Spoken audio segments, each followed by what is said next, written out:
Hello, everyone. Hi. Bonjour. Today is about Miles Morales' coming-of-age story. Mm-hmm. So, Spider-Man was the subject of two franchises, one helmed by Sam Raimi and Tobey Maguire, in which my friend Steve Valentine had a role, and the Andrew Garfield helmed one, obviously. And this is an entirely new and different thing, which is, and obviously the new one, which is part of the MCU Homecoming and the post-Endgame Far From Home. This is an entirely new thing. It's an animation, and the Disney Pixar had a from 2012 to 2017. They won each year the best animated feature. Mm-hmm. It stopped that year. This one. Oh, I see. Mm-hmm. That's cool. There is, for info, we watched it on iTunes US. And there is in the bonus, you have an alternate version, which is half an hour more footage in there. And it starts with a short film of Peter Porker's daily life. Aww. Did you watch any of the extras at all? The bonuses? No. So did you recognize that Mahershala Ali played the uncle? Yes. Liev Schreiber, the Kingpin? And Nicolas Cage, Spidey Noir. I knew about Nicolas Cage. I mean, you could tell from the voice immediately, couldn't you? This is a fun... do you guys remember the last time we brought up Sony Pictures and Sony Animated Studios? Because I looked it up today and I was like, oh, that's when we last mentioned it. I read out a list on one of the episodes that we reviewed. I'll give you a clue. It was a just plain standard movie. Yeah, I remember it was bad because we were talking about a whole list of films that Sony have been behind, and it was they were all pretty bad. It was Jumanji, Welcome to the Jungle. Oh. This is the last time we talked about Sony Pictures in a whole. Although, looking at Sony Pictures, they kind of get a bit of everything. I mean, they're distributing the new Tarantino movie. Then they've got, like Yann just said, with the new MCU movies as well. But it's like a whole different bag. I mean, we look at the last film that Sony Animated made before this was Emoji Movie. Oh, God. Within the space of like 9 to 12 months, they bring out this. I keep on getting reminded of the Emoji Movie, and it's very annoying because I very happily forgot about it very quickly. That film was so forgettable and so bad. It's one of these so terrible movies that we couldn't even review it because we're like, we've nothing to say. Yeah. So obviously Sony have stepped up, right? I haven't seen that masterpiece that you keep talking about, the Emoji Movie. But It's not even worth watching. Yeah, it's not even so bad that it's terrible. Like, it's just boring. Yeah. So basically, just don't see it. Just plain standard. I'm sure we mentioned it last time we did this. In Jumanji, don't see Emoji Movie. Right. Yeah, I mean, with Spider-Man, it's like there are so many Spider-Man property things. I mean, going from video games, comics especially, well, obviously the comics, even different iterations of the comics, like with Sam Raimi's Spider-Man movies, which we may talk about one day, that comes off the back of the 90s, of a whole different feel of Spider-Man and the 90s cartoon. And with the 90s came Venom. So there's this whole shift of what Spider-Man was. And then it was redefined by Sam Raimi as the rebirth of comic book movies because they were so successful and they were so different to such films like Batman and Robin and Batman Forever and our recently talked about Unbreakable. But in a whole new genre where superhero movies are now a category of, now a genre, I would say. Of its own. Yeah, I'd say now that superhero movies are their own genre. Yeah. Is this another just one in the background, or do we think there was something special about this one? As I said a few times before, I have absolutely no experience with comics, and there's loads of crossovers. It's kind of there are plenty of aspects that will probably titillate comics fanatics a lot. Like all the panels and the all that weird stuff going on. I don't know. I think what's interesting in terms of the Marvel at the whole is that that's actually the first time we're introduced to the multiverse on screen. I kind of thought that comic book fans would be a fan of this animated film because it seemed like there were strong connections between what comic book fans would read and this film, like, and they brought them all together, which is always fun to watch, right? Like all the things that you enjoy, and then they bring it all together in one film that even for myself, who I'm not connected to comic books at all, really enjoyed. So I can only imagine what it would be like for someone that grew up with Spider-Man as a comic book hero. I mean, there are so many different Spider-Man properties. Noir, 2099, Ultimate Spider-Man, The Amazing Spider-Man. Like that was the thing as well. Like when it was the Sam Raimi's finished with Spider-Man 3, and then Andrew Garfield's version took over. They were not the Spider-Man; they were the Amazing Spider-Man movies. So there are so many different. I'm personally, I've never really read many comic books either, but for Spider-Man, for me, it's the game. I played God knows how many hours of Spider-Man 2 on the PS2, which is a cracker of a game. And then recently, the Spider-Man for the PS4, which did introduce Miles Morales in that game. He's in the game too. So I thought that was quite interesting because that game was September last year. So the film and the game kind of came out around the same time. So both led into each other. Like if you were a fan of the game, which most people are, you would see the movie, and if you saw the movie and wanted more Spider-Man and more Miles, you could buy the game. So I think I used to play the game. Timing was a great help for this film coming out, I feel. We had the occasion to meet 7 of them. So Peter Parker, albeit very briefly, Miles Morales, Peter B. Parker, Spider-Gwen, Spider-Man Noir, Penny Parker, and Peter Porker. Yeah, there were a few. There were definitely a few. And I think they very cleverly brought all these worlds together without making it too confusing, or because there was a lot going on, because of course you had all these characters and then you had like the main story. So how do you introduce all these new characters in without taking away from the main story? And I think that's quite a big ask, and they did quite successfully. And the character design of each was on their own thing. It was, you couldn't confuse any of them. Yeah, very true. Yeah. There is one thing that I think that was Kevin Smith that had a mini orgasm when it appeared on the screen as one of the first things, the approved by the Comics Code Authority seal. Oh, yeah. Yeah, I have no idea about comics again because I've never played that, but obviously in playing cards a while ago, now it's just the seals that you have is just decoration, I think. But before, it was something like kind of a stamp for tax reasons that you had on all playing cards. It's interesting, those codes, and I don't know what that Comics Code Authority was. I checked very quickly on Wikipedia, but yeah. It sounds like a kind of a panel of people that give it their own seal of approval. I mean, we're just coming off of watching Chernobyl, so panels are all the rage. I don't know either, but I do know for like playing cards, well, I say playing cards, I mean like trading cards, there are authorities that like grade your card of like how mint condition it is. I'm assuming in this sense it's like how faithfully to the comics this plays, because you know there's a thing of adaptation in film. I think probably I could be wrong, but this maybe the stamp is to do with that this is quite close to origins of comics and so forth. And or that at least they're respectful in their adaptation without making it seem like a cash grab or some huge box office, you know. Yeah. So that's a good sign.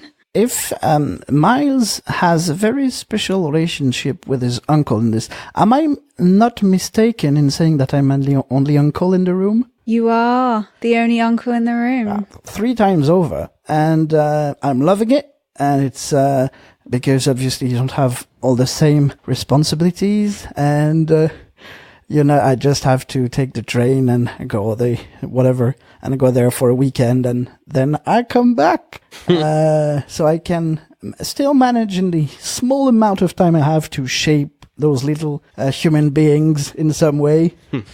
Now they sponge balls and playing cards, and they love me a lot.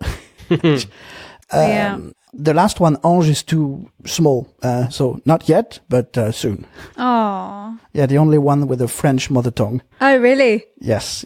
Red and Lenny are English, actually. Oh yeah, of course. We met them, didn't we? Briefly, yeah. They're very cute. Very cute. They're quite a handful. In terms of music, right away, very snappy, very like I like the snappiness of it. Yeah, the music. Yeah, it's not composed, it's a song. Sunflower. Yeah, I think. It's Post Malone, isn't it? I think it's somebody featuring Post Malone. Let me look that up. Who is that? Yes, I love that song. And I also I'm going to add that I really like the way that Miles sings it like most people sing it. Like, like they don't say the words. He's just kind of mouthing like random noises because there are so many songs that no one knows the words to. And I thought that was a really cool Or most way. people can work out what the end of a song lyric is going to be. Because it comes up in your head, you hear the first couple of bits and go, oh no, I remember the end of the line. Or the help that it rhymes as well, so there's all that going on. Even the distinct look of this film, I mean, I understand why it won animated film, well, best animated feature, because there's a thing about the way that Pixar and Disney and DreamWorks, and even Disney now actually, make their films. They all kind of look the same. You could be mistaken for one another. This looks distinct. I mean, I read somewhere about there are deliberate errors in the editing to make it look more like a comic book, like it's drawn as opposed to just like smooth animation, which I think is great. So it's by Post Malone and Sway Lee. Okay. Oh, it's Bomb. Copyright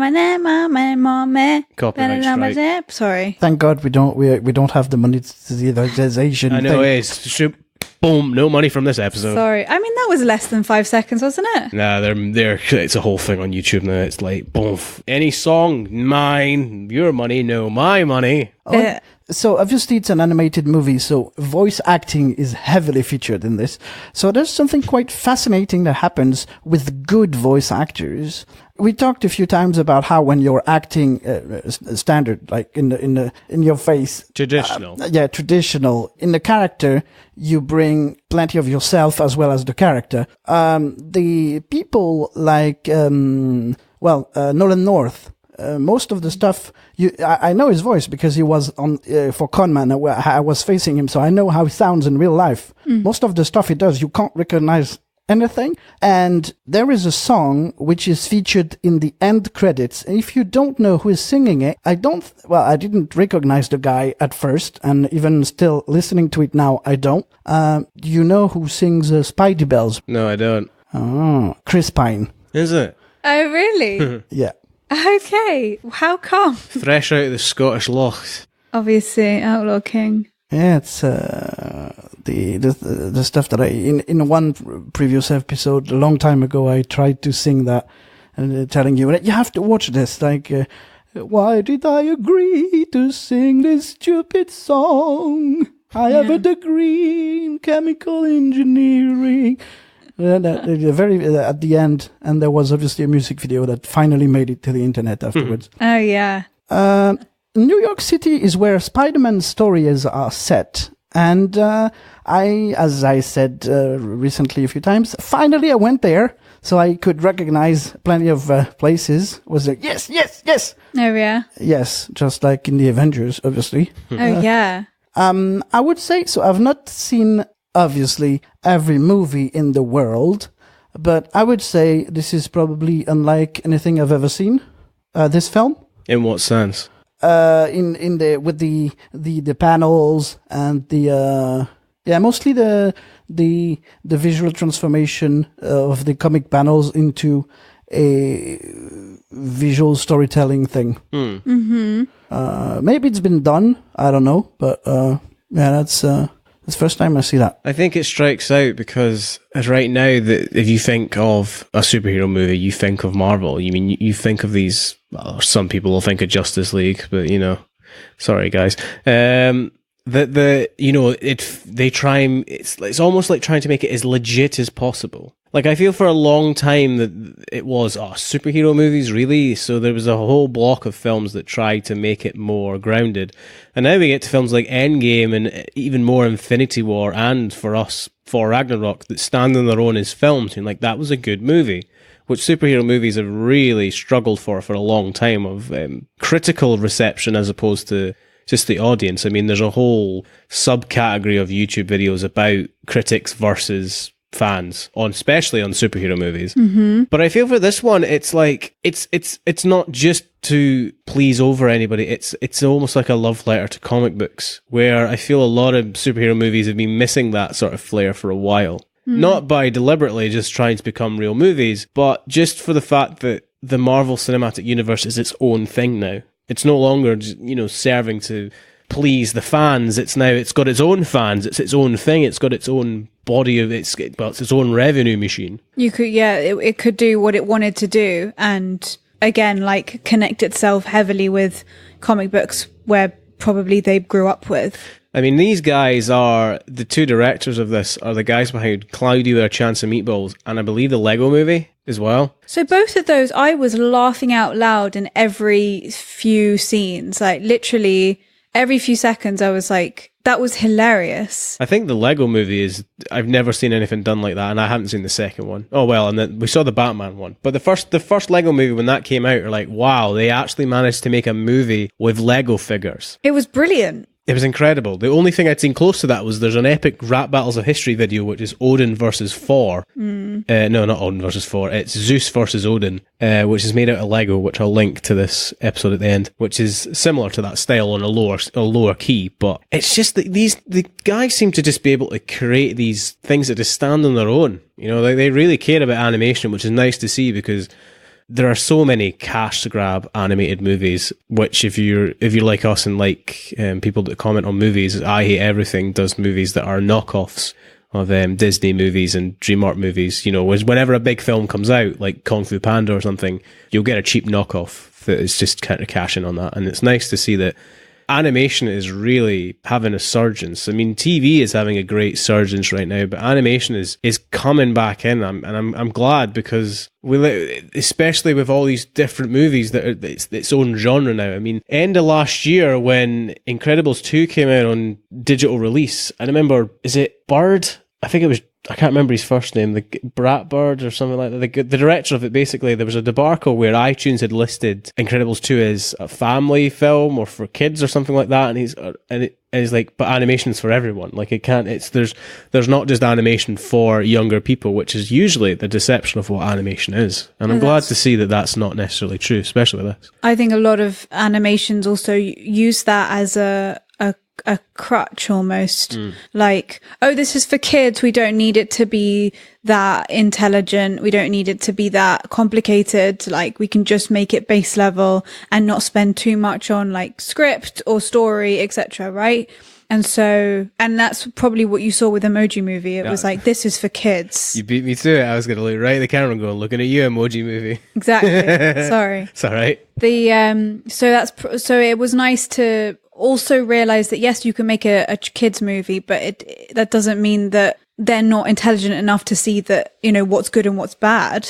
Yeah. Look at Wallace and Gromit. And you can enjoy Lego Movie. The Batman one I thought was really good. And then Cloudy with a Chance of Meatballs. I found that hilarious. I loved it. I thought it was great. Even like occasionally, every Easter in Britain, for some reason, although it's probably because of the birthday of Wallace and Gromit comes on every year. And regardless of your age, you love it. And it's just the animation. If animation's done well and people care about it, like film, anybody of any age can love it. So this Spider-Man version, I think, is one of my favorites, definitely, because it's like you have the nostalgia of Spider-Man, but also you get all these like different versions, and so you have like a new version of something that you like, and then you have the really intelligent story of like how you can come into Spider-Man's character, like where he started. I thought it was a smart move to make the main focus between Miles Morales and another version of Spider-Man that we can relate to.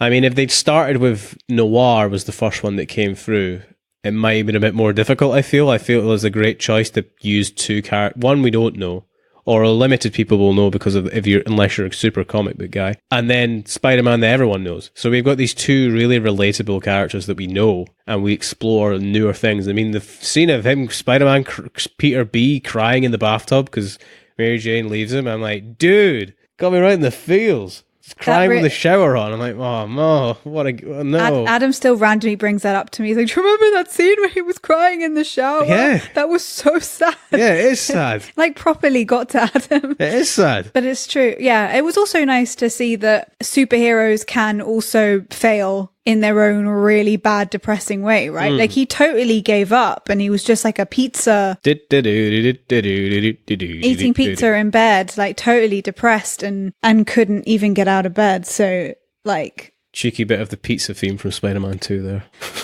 Well, there you go.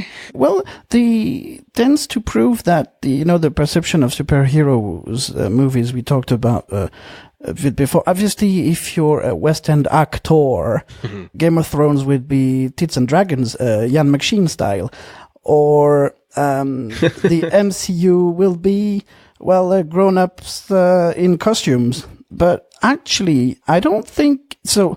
There was this whole thing I watched, I don't remember who it was, a YouTube video about how Robin Williams was screwed over his role as a genie. Oh, I think I saw something like this recently, yeah. Yeah, definitely. And they didn't market this as a Nick Cage vehicle or as a whoever vehicle. It was a Spidey story. It was our favourite, Lindsay Ellis. Yeah, she did a YouTube video about this, but it was really interesting because it talks about how when was there a shift between just bringing out an animation movie and then making it about the voice actors and making it that like a PR stunt of like, oh, the way that we can market this is by saying that blah, blah, blah, blah, blah, blah, and blah, blah, blah is in this film. And it's like, why would people care so much that, and it's kind of this pretty age-old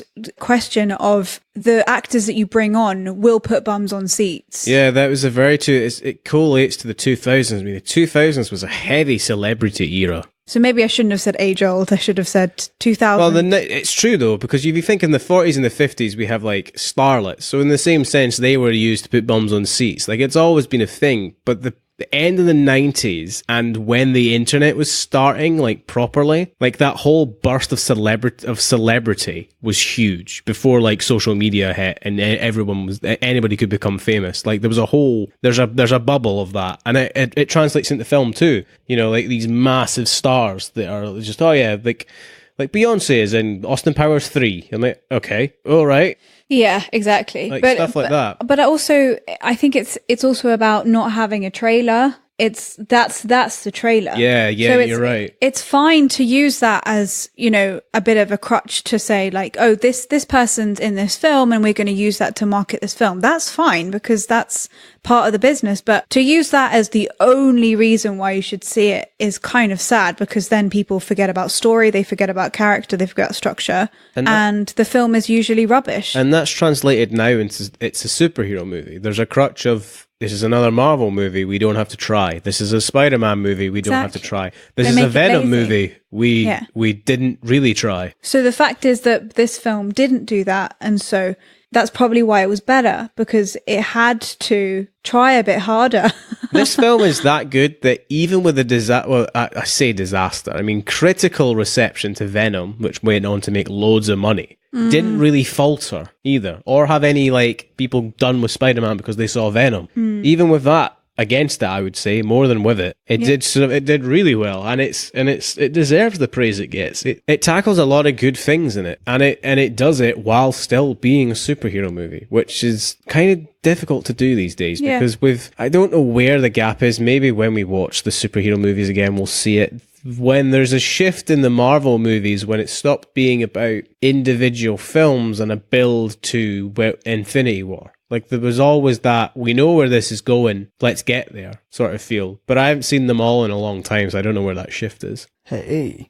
Did you notice, Adam, the Bond villainitis syndrome moment? Oh, no. Which was in that line, you took my family, now I'll make sure you never see yours again.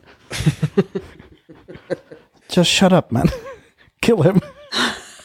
Yeah, I mean... You got me monologuing. I love The Incredibles.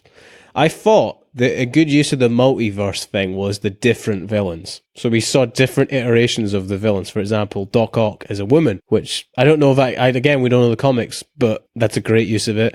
And then different, like a Spanish Scorpion. Mm-hmm. Who else did we get? We got Scorpion, we got Doc Ock. Fisk. We got Fisk was the main villain, and I'm sure there was one other. Not Killer Croc, that's Batman. The Lizard. That's funny because a lot of heroes and villains cross over with each other. What's the Marvel version of Killer Croc? Oh, Lizard. The Lizard, which is Dr. Connors. I'm sure. So you have kind of bad names depending on which comic did it. Well, the thing is, like, who did it first? I mean, Deadpool versus Deathstroke are the same sort of character. Oh right. Or like. This conversation could go on forever. There's loads. Yeah. So that's what I meant. There are some funny organic moments of comedy, organic ones in there. Just like Miles is about for the first time. He just used the stairs up to go at the top of that building. He's about to fly, in brackets, for the first time. And then, actually he goes down the stairs. It's so human. We've all done that before, right? Like you're totally rearing to go. And then as soon as you get there, it's like, oh, well, actually, I'm not going to do this. Nope. And it was nice because I thought that they made Miles really human. Like that would probably be the way that we would all react. Like actually struggle with the realization of, how much responsibility is now on you. Like that wouldn't just be like, oh wow, look what I can do, and then bang, you're the superhero. Like there's so much other human emotions going on, and that I think that was really nice, bringing but I think comic books have done that. Had done that. They make it more human rather than quite a lot of these superhero movies. They leave that out because that's probably really difficult to write in, the kind of human journey that you go through. It's like Walking Dead. The comic book is all about that. It's never really. Exactly. It's never really about the zombies. It's about the day-to-day and surviving of humans and humanity continuing on, which you can do in comic books because, unlike like novels and stuff, you could do short form and you get the bonus of images as well. You capture imaginations really easily. Like there's an image to go along with the story, which and it takes time, and it takes that's the other thing. It takes a long time. You've got unlimited time for as long as the comic runs. You can develop the story as long as you like. Unlike a novel, a book does have an end point. Right, fair. I think that too. Like arcs that's what they talk about, storylines and arcs in comics, because you could go through multiple issues of a comic and it would be the story, right, as opposed to a graphic novel, which is a whole story. So there's that aspect too. When you look at the bonuses on the iTunes version, there is a video about the Easter eggs, and obviously you've got the mandatory Stan Lee cameo in there, short speaking part, but Stan Lee is all appearing at least 6 or 7 more times, but just like in a subway that he passes very fast, or in a crowd, or they added him a few times. Some of their the writer, the VFX supervisor, family members, plenty of stuff were added everywhere. I liked, there was one I spotted, which I'd seen on the internet, was the fact that the suit from Spider-Man PS4, which is the white spider, was in one of the cases in the background in the Spider-Man layer, the Spidey layer. Very left, yeah. Yeah. I also liked how this versions of Aunt May was good as well. I liked this as well. Ah, that's good that you're coming to her. I was about to ask. So in all what we had in the movies, and now who's your favorite version? Well, actress playing Aunt May. Oh, favorite actress. Yeah, her from the Sam Raimis. And as an actress, I like that. There's a very what that Aunt May is. That very sweet, motherly figure. Very, very sweet, comic booky sort of character. I think I like her the most. But interesting to watch. This one was the most interesting, I feel. I see. So mine is actually, so let me see. I don't remember the one from Amazing Spider-Man. I haven't watched them in years. Yes, so my favorite is, because I've seen her on stage recently, Sally Field. Oh, great actress. Is in the Amazing Spider-Man. Oh, is that who it is? Okay. Yeah. Okay. That's the one with Andrew Garfield, right? Yeah, there. Okay, that's why, because I don't like Andrew Garfield as Spider-Man. I think that was totally miscast because he's too good looking. And, you know, Peter Parker is not supposed to be like this gorgeous man, you know, like he's not. And he doesn't have that goofy quality that Tobey Maguire brings. But if we're going in this frame, everyone in the Sam Raimi Spider-Mans is just too old for the role. I mean, that might be the reason. I've forgotten his name already. You've just said it. Tobey Maguire looks about 40. Well, maybe not 40. He looks about... Peter Parker's meant to be a teenager in yeah, but I mean, that's Hollywood, I mean, look at Tom Holland. Tom Holland's... Looks like he's 12. Yeah, he's perfect casting for the age of Spider-Man. He is, yeah. But he's kind of got... He's also good looking, but he's got that kind of goofy, nerdy quality, right? And Andrew Garfield doesn't have that. That's probably why I forgot about Sally Field, because I don't like those versions. But yes, I do. I think she's an amazing motherly character anyway. So, did you see All My Sons? Yes. Oh, amazing. Yes, I was. So it's interesting because for the first time, I tried the lottery to get a front row seat for All About Eve with Lily James and Gillian Anderson. And wow. I tried 4 times, never got a ticket. Yeah. So I had a ticket for All My Sons, but it said, like, I booked it like a month ago and I received an email a few weeks before saying, well, there's actually a slight restriction because there is a tree that is... I was like, oh, Jesus. Okay. But when I was there, I tried the lottery and I won. So I actually went with a friend. So he had the seat with a restricted view, but he was actually tall enough that it was not that restrictive at all. Mm-hmm. But yeah, I was in the front left row and yeah, nice. Just I was able to see Jenna Coleman having stuff with Colin Morgan right in front where they sat. So at some point, and it was quite surreal when the scene I did with Pammy for the Gen Am exam arrived. That was interesting. Yeah, I can imagine. That's a lovely play as well. So wheeled back into this film. Yes. If I'm thinking about it with, like, taking it apart, the multiverse part of it, I mean, I get that Kingpin was doing that because he wanted to bring back his family, which, yeah, that's important, but I don't know if the other Spider-Men were plural Spider-Man and woman for Gwen. It was, I don't know, it didn't feel forced, but then I'm like, it didn't feel necessary. I don't know how I feel about it because ultimately the plot wasn't about, well, and it was about saving the multiverse, but it didn't feel like it was saving the multiverse. Like it felt grounded in one place, and I don't know if I'd like or dislike that. I think I like that, but it is a bit strange. For a film called Into the Multiverse, it's not really travelling. Maybe I thought it was going to be travelling through the different multiverses, which is what you would expect, and it twists that expectation on its head. But then wouldn't that have been too confusing? Because, as I said earlier, that like the reason why they were only in one universe means that you're... But also, they're being brought out of their universe. And that was why it was problematic. Right. Rather than traveling through and having this thing of like, oh, we can... Well, actually, of course, in the end, it hints at that, right? Because Gwen Stacy comes back for Miles. It's like the last scene, right? She like puts her arm through the portal and like it's hinted that they can now travel through the universes. And... So maybe the second film will be more up Adam's street. I don't know, but you're right. That was the plot that Kingpin was bringing. The fact that he was trying to get them back was bringing them in. Yeah, okay. No, that was trapping them into this one universe. I'd forgotten that, so you know that it does make sense. You're right. I got to say again, I've never been the most I've been invested in that Spider-Man and that Hell's Kitchen and all that stuff probably was the first season of Daredevil. And I loved Weston Fisk in that a lot, actually. But I never, before that, I watched probably all the Spider-Mans. And, but now here it was quite different and I was engaged all the way through. Not enough to watch the alternate universe version.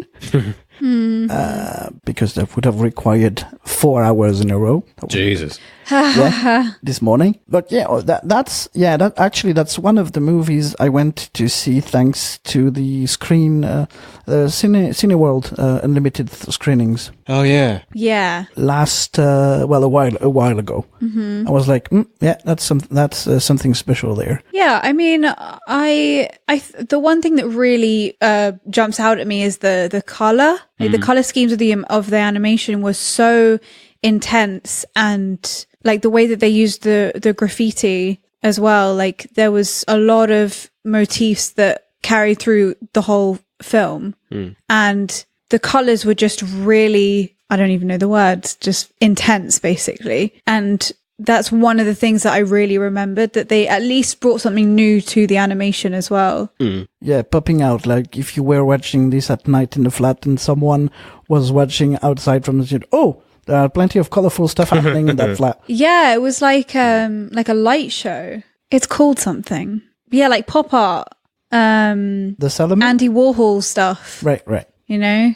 That's what you mean. But also, like the light, like that. Like, what is that called? It's like For audio listeners, Anouk is pointing at the light we use for the fluorescent. Bright? Fluorescent light. Neon. Like, thank you. Basically, that's what I wanted to say, that there were like moments where it was neon and pop arty. I thought that was really nicely touched up.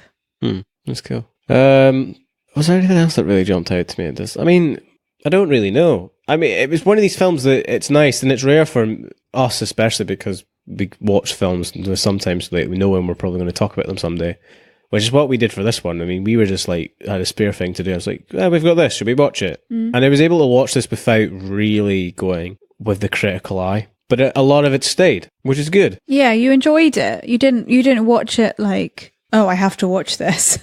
No, of course not. And I want to watch it again, which I think is a really good sign. Do you watch the post-credit scene? Yeah, it was good. Yeah. I'm Spider-Man. No, you posser. Yeah. Get him, Spider-Man. So it's interesting because I had a friend in the Navy a long time ago who was a bit confused because he met, for some reason, Tony Parker. And it was like, oh, I'm such a fan of yours. I never thought I'll meet Peter Parker one day. So exciting. Oh. No. Yeah, I think it's one of his best day ever to this day. Yeah. That's hilarious. Yeah. Do you think people do hate that? Like, imagine if your name, like all the kids that are going to be named like Daenerys and Arya and all these like, all these names after characters in film and media, and years later finding out. I always wonder what that's like. Like, imagine if you're named something like or go back like a Greek myth name. Odin. Yeah, or Jason or something like that, like, or Danae or something like that. Like one of these names you come across like, oh, that's what they named me after. Oh, Jason the Argonauts. Yeah, and then Danae is Perseus's mother, I believe. I'm probably wrong with that one, but it's like when you fight, like that's the thing. Like I've never bumped into somebody whose name is a character that I've liked. That must be a party trick as well. It's like, what's his name? Oh, he's John. He's John Peters. Close enough to Jon Snow. And there is a Jon Snow. There's a Jon Snow that hosts Channel 4 News. Yes, and like he is Jon Snow. Yeah, they met once. Oh, yeah. Yeah. And the question was asked. It was funny. Do you know anything? Yes. Are you a bastard of the North? Yes, absolutely. Are you the true born son of? Spoilers. We won't do that. There are very nice and weird names.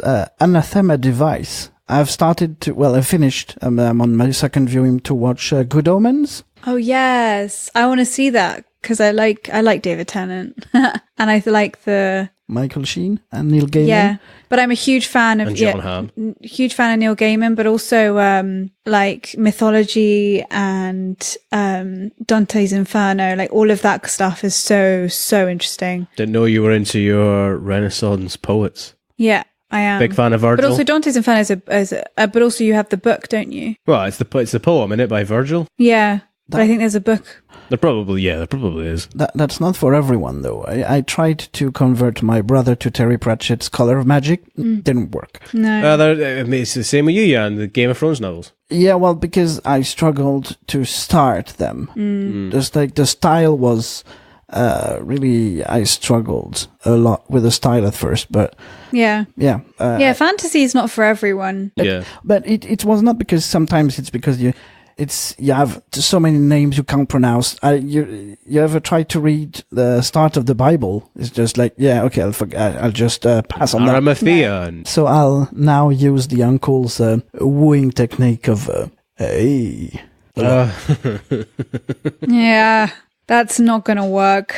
I mean, I don't know if that annoyed me, the cliche that the uncle's the villain at one point. You know, and then the hero's confidant turns out to be a villain cliche. A bit annoying, but... Yeah, and also a little bit tapped on, I felt. A little bit like, oh, okay. Yeah, I mean, his death motivates him to be closer with his dad, but we could have got that from the end of the film where he, like, saves his dad. There's a lot of ways we could have got it, but... You know, for a film this long and... I guess they needed the uncle to die and there to be a raising of stakes. Oh, no, they needed the uncle to die because Uncle Ben dies. Oh, yeah. Oh, he's his Uncle Ben. Yeah. Yeah, and Gwen's was best friend and Uncle Benjamin for, I don't remember who was the anime girl, I think it was. Yeah, they all had their, yeah. Okay, I'll give it that. Maybe I'm just thinking it's cliched because Spider-Man created that sort of cliche. Maybe. Does anyone else have any major other things to cover with this? I feel I'm close to the end. Yeah, I'm close to the end. I don't have anything to add. No, the stuff I have to add afterwards. Yeah. All right, you want me to do the writing? Should we get into that? Are we there? Please, we feel? please. Yeah, sure. So was Spider-Man into the multiverse? Spideyverse? Spideyverse, isn't it? Spider-Verse. Spider-Verse. Spider-Man into the Spider-Verse. Spider-Man into the Spider-Verse. Good, bad, or just plain standard? Anouk? It was good. It was really good. Like, I want to watch it again now. And I'm glad that, you know, there is another really good superhero film out there rather than just another cash grab, or at least like follows the same template. It's different. And yeah, so definitely go and watch it if you haven't. Yann? Yeah, good. Very good. Yeah. Quite pleased with this, yes. I'm glad. I'm good. They made it just for you. You're quite pleased with it, yeah? It's turned out all right. Well done. Yeah, I agree. It's very good. Top tier superhero movie. Yeah. I mean, at some point, I'm sure we're going to go through the whole Marvel Cinematic Universe. I mean, if I dragged you guys through the Saw universe, I'm going to have to drag myself through the superhero universe too. But yeah, good. I really enjoyed this. Go-to Spider-Man film, actually, I would say. Mm-hmm. Really go-to Spider-Man film. More than Spider-Man 2. Throwing it out there. Might be better than Sam Raimi's Spider-Man 2. I don't know. I think so, yeah. I think so. We watched Spider-Man 2 recently and it's really good, but I would say this is maybe better than it. Yeah, I agree. Cool. I'm sure you've got some addendums, Yann. So, Bohemian Rhapsody is doing very well on Audio Mac. Oh, brilliant. More than 1,000 listens. Jesus, really? Nice. Yes. Thanks very much, guys. Cheers. Yeah. Sorry to the guy who did the voice for Freddy that I didn't like your cover originally. That was a bad day for me. But you were good in the film. Yeah, definitely. He was good in the video. I was just not feeling it. I don't know why. That's mad. 1,000? That one? Yeah. It's a mad game, which honestly, what podcasts do well and what you can't capture. Because for a while, I thought that it was Suburbicon was doing really well, and I was surprised at that as well. Yeah, it is surprising. And then Ghostbusters on the other one we use. What's it called? The not speaker. Anchor. Anchor. That's it. Mm-hmm. I would like today to send my heartfelt appreciation towards someone I did not suspect I would be impressed so much by. So, you know of Dynamo, you may have heard of Cyril Takayama and Chris Angel, but way before them, the first person who turned the camera around and started filming the audience more than himself, while he essentially invented what is now known as street magic. So David Blaine is currently, at the time of this recording, June 2019, doing his first UK and Ireland tour ever. And I went to see him in Edinburgh last night. So most people know what he does, so I won't elaborate on that. Except maybe tell you that he stayed in a water-filled tank for 10 minutes and 1 second during that evening. Bloody hell. What? Yeah. What I do not have seen that much before was this. So imagine you're facing a magician who there is a bet involved, and he bets £100, and if he fails, you get the bill, and if he does not fail, he gets his bill back. Most of the time, the magician will win, so it's fine for him, but sometimes he may fail. And most of the time, magicians will try to find an excuse and leave. David Blaine is the kind of guy who will he never fails, but if by any chance he did, he will give you that bill. Right. Essentially, during the show, there are plenty of stuff that are used, and at some point there is kind of a like 2 meters by 1 puzzle thingy that is used.